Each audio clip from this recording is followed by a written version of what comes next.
Yeah.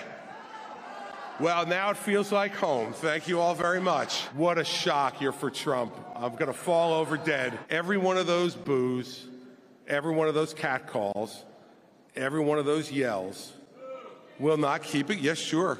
Will not solve one problem we face in this country. Your anger against the truth is reprehensible.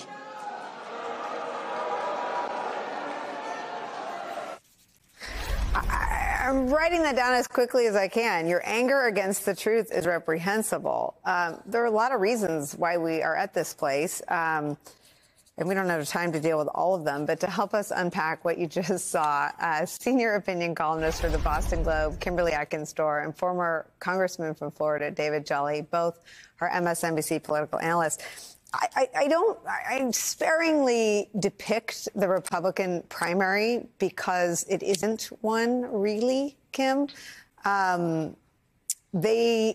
Christie is actually an exception. He is running against Trump.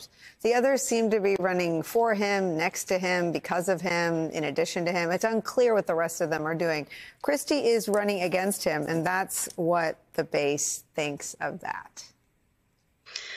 Yeah, in the beginning, I thought that having Chris Christie in this race could really do something. Would he beat Trump? Probably not, but he might turn a mirror to the party so that they can look at themselves and see what they've become. It seems that he was trying to do that there in Florida.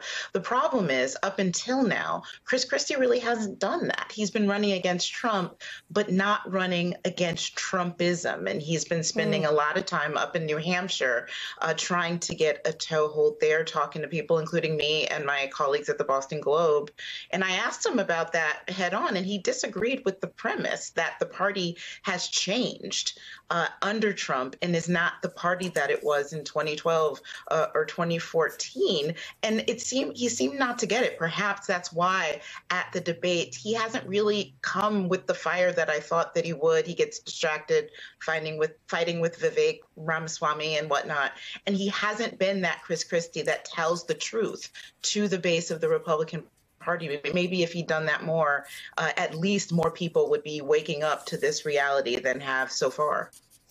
The history, David Jolly, of Chris Christie as a Republican primary candidate is his legacy is he took out Marco Rubio.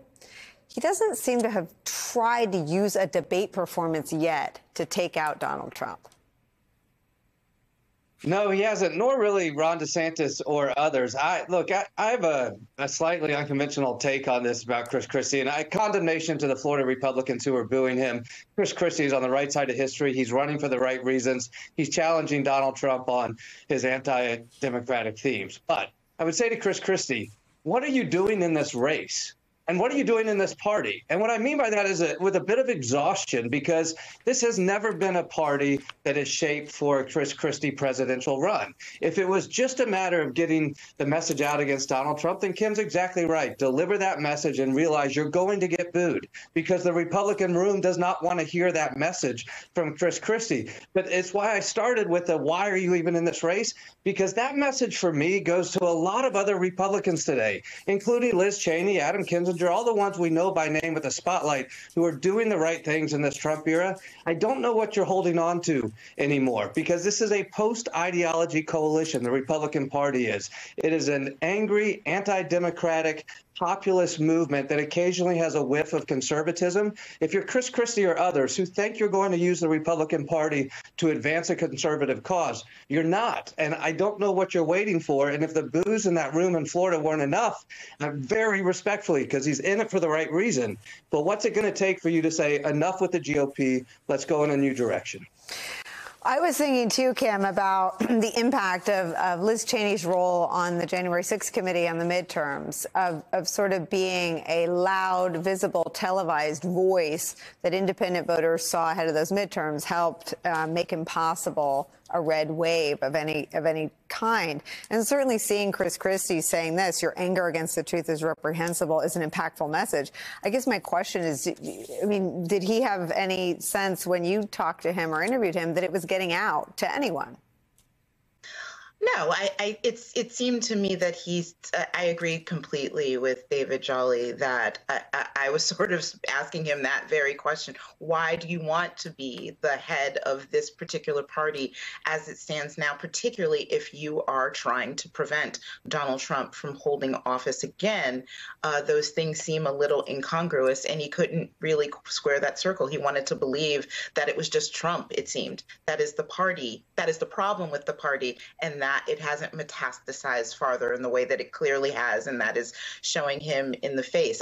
I was hoping that maybe there would be within the party still some coalition around a non-Trump candidate, even if that candidate loses, in order to speak truth the same way that he is in that clip.